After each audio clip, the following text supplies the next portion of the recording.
Lung cancer is by far the leading cause of cancer death among men and women, claiming more lives than breast, colon, and prostate cancers combined, and killing twice as many women as breast cancer.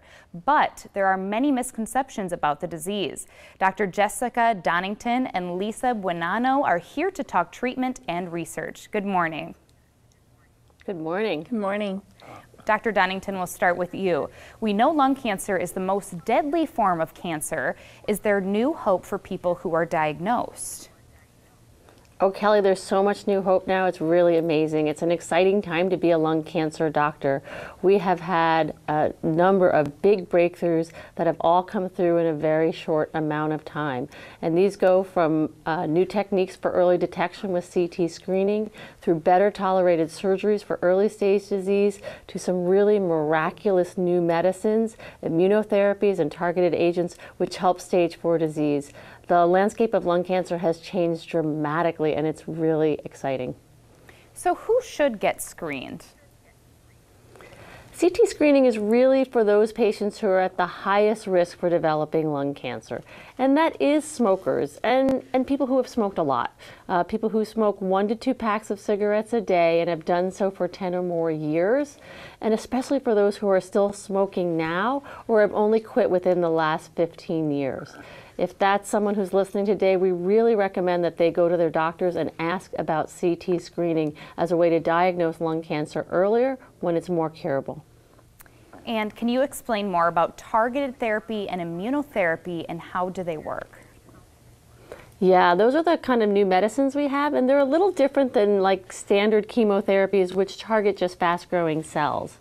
Targeted therapies actually target those specific things about cancer cells that make them different from normal cells, those things that allow them to grow out of control. And the good thing is that when patients have these targets, they work better and are better tolerated than standard chemotherapy. Some of the challenging part is that not all tumors are the same. We know that each tumor is unique with its own targets, and therefore patients have to have their tumors tested to see what their targets are and if we have agents that can treat those targets. Immunotherapies is even a different type of medicine. Those are medicines that work with our own immune systems to help kill the cancer cells. You know, cancer cells they're like a bad bug. They're foreign, they're dangerous, they should hurt us, and our immune systems should be able to recognize them and help eliminate them. But cancer cells kind of carry around a shield or a checkpoint that allow them to go undetected by our immune systems. We now have a new category of medicines that actually disarms those shields and exposes the lung cancer cells to our immune systems and allows our own body to help eradicate them. And I don't think any of us in lung cancer had any idea of how well those medicines would work and the amazing impact they would have and the ability to cure patients. Now, Lisa, you're celebrating 5 years since your diagnosis. Do you call yourself a survivor, and how has research helped you? Absolutely. I'm surviving lung cancer every day, and I have, it'll actually be 6 years in September coming up. And the most recent research and clinical trials that have been going on just the last couple of years have created this drug that I'm on, and has been controlling my cancer really well.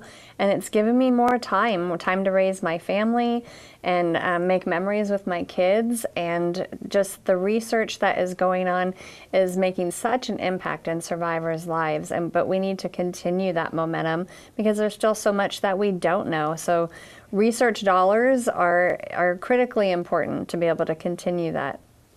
Now, unfortunately, we're running out of time, but really quick, how can our viewers help? You can go on to lcfamerica.org. It's Lung Cancer Foundation of America's website. You can educate yourself, find information about the newest research, and most importantly to me personally is to donate. Encourage your friends and family to donate and share that on social media as well. And we really just need your help in doing this, and we want life to take your breath away, not lung cancer. Well, thank you so much to the both of you. Thank you. Thanks so much. Mike?